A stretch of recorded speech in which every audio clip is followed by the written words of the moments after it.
Hi everyone, welcome back to my channel. Today I'm going to review this book. Halo semuanya, hari ini aku mau mereview sebuah buku berbahasa Inggris. Judulnya adalah Crying in H Mart. Ini adalah sebuah buku memoir yang ditulis oleh seorang musisi dari Japanese Breakfast yang bernama Michelle Zauner. Dia adalah seorang keturunan Korea dan juga Amerika. Buku ini menceritakan tentang bagaimana Michelle menghadapi sebuah perubahan besar dalam hidupnya setelah berumur cukup dewasa, masa di mana Michelle sedang sibuk-sibuknya mencari jati diri, mencari karir yang tepat, menemukan pekerjaan yang sesuai dengan dirinya, tiba-tiba sebuah kabar besar datang, yaitu kabar yang mengejutkan sekaligus menyedihkan dan yang gak nyangka pokoknya, ibunya terkena kanker.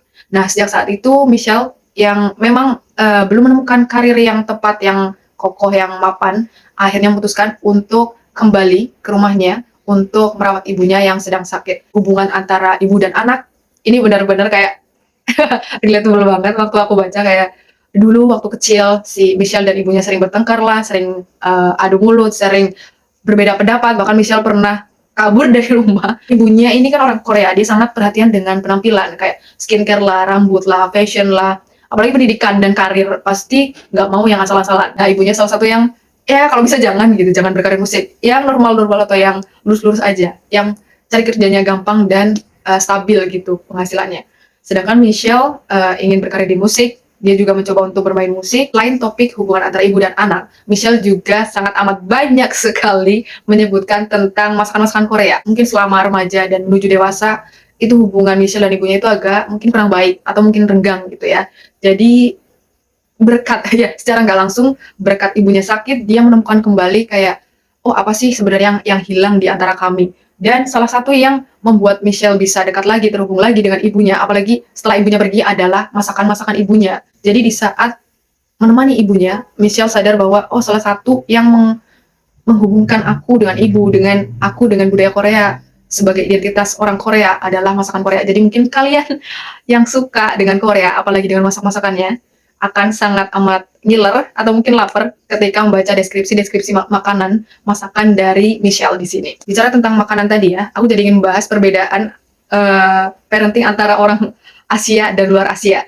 Nah, buku ini kayaknya mewakili anak-anak di Asia yang dimana rata-rata orang tuanya itu memang cukup banyak menuntut anaknya ya, cukup cerewet, cukup sering ngomelin atau ngomongin anaknya untuk jadilah begini, jadilah begitu, bla bla bla bla bla bla. Mereka tuh jarang memberikan apresiasi, jarang memberikan pujian, atau jarang memberikan kata-kata I love you, mengungkapkan rasa sayangnya kepada anaknya. Tapi mereka menunjukkan kasih sayangnya dengan cara berbeda, bukan dengan kata-kata, tapi lebih ke perilaku. Atau mungkin kalian lebih kenalnya adalah act of service. Salah satu act of service dari seorang ibu adalah menyajikan atau memasakkan makanan untuk anak-anaknya. Hal ini kayaknya sangat amat berkesan bagi sang penulis. Dan aku juga merasa begitu sih, karena ibuku juga ternyata seperti ibunya Michelle yang suka masak-masakin makanan. Bahkan kalau misalkan aku pengen apa gitu langsung dimasakin. Ibunya Michelle juga kayak gitu. Jadi Michelle melalui hari-harinya saat merawat ibunya itu dengan belajar berusaha untuk memahami ibunya, sudut pandang ibunya, kenapa ibunya tuh waktu dia remaja, waktu dia kecil berperilaku seperti itu, kayak kenapa sih menuntut mulu atau ngomel-ngomel mulu, nasihatin mulu, kayak gak bebas gitu ya. Setelah mengalami proses panjang selama merawat ibunya, kemudian kehilangan ibunya, Michelle sadar bahwa semua itu sebenarnya cara ibunya untuk menyayangi dia. Karena ibunya sudah mengalami banyak hal, sudah dewasa, sudah tahu ya betapa sulitnya hidup di dunia di luar rumah. Jadi sebenarnya orang tua ingin ngasih tahu bahwa kamu tuh harus bersiap-siap ya. Di luar itu nggak bakal senyaman di rumah. Nah, sebenarnya ibunya pengen memberikan nasihat-nasihat yang berguna. Sayangnya Michelle di zaman dulu yang masih remaja, yang masih labil itu belum tahu makna dari nasihat-nasihat ibunya. Selain menceritakan tentang ibunya, Michelle juga menceritakan tentang ayahnya dan juga kehidupan dirinya dengan kekasihnya dan juga pencariannya untuk akhirnya menjadi musisi. Setelah aku baca buku ini, aku melihat beberapa video tentang Michelle di YouTube dan aku melihat dia secara personal, ternyata dia memang orangnya unik sekali ya, secara fashion, kemudian cara berpikirnya, terus nama bandnya Japanese Breakfast. Padahal dia orang Korea, tapi dia pakai Japanese Breakfast. Pokoknya kayak apa itu, awalnya aku agak-agak bingung gitu ya, kok namanya nggak nyambung banget. Tapi emang dia milih nama Japanese Breakfast aja itu kayak agak-agak iseng gitu. Dia melihat sebuah menu kalau nggak salah namanya Japanese Breakfast, terus dia pikir wah itu bagus, itu unik, terus dia pakai deh sebagai nama panggungnya. Hal yang aku suka dari bukunya adalah keunikan topiknya. Biasanya kalau aku baca buku biografi atau memoir punya cerita true story gitu, biasanya tentang kesuksesan, bagaimana si penulis mencapai kesuksesannya sebagai misalkan entrepreneur atau artis atau public figure.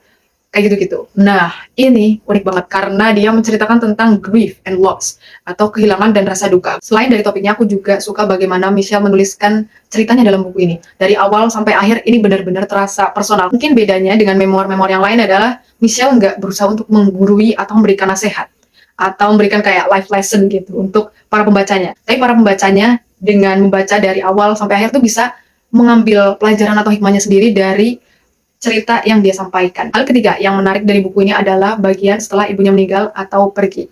Ternyata setelah seseorang meninggal, duka yang ditinggalkan, kehilangan yang ditinggalkan kepada kerabat itu tidak mudah dilupakan. Apalagi kalau kasusnya kayak gini ya, maksudnya meninggal karena penyakit parah.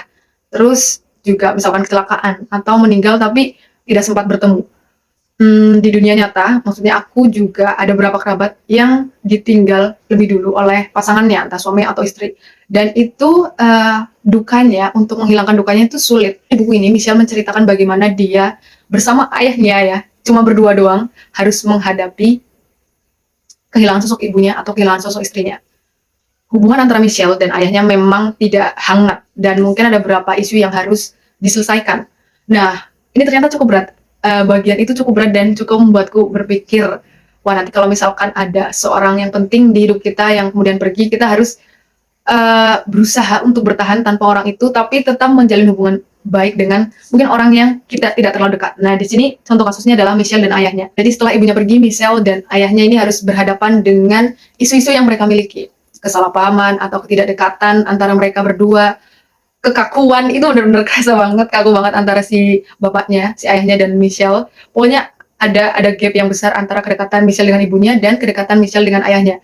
Dan Michelle serta ayahnya ini harus berkompromi. Mau nggak mau Michelle dan ayahnya harus menghadapi semua itu bersama, 24 jam bersama gitu ya. Keempat yang menarik dari buku ini adalah tentang bagaimana Michelle sebagai orang keturunan Korea, tapi juga tinggal di Amerika dan bapaknya juga Amerika, ini mengalami krisis identitas.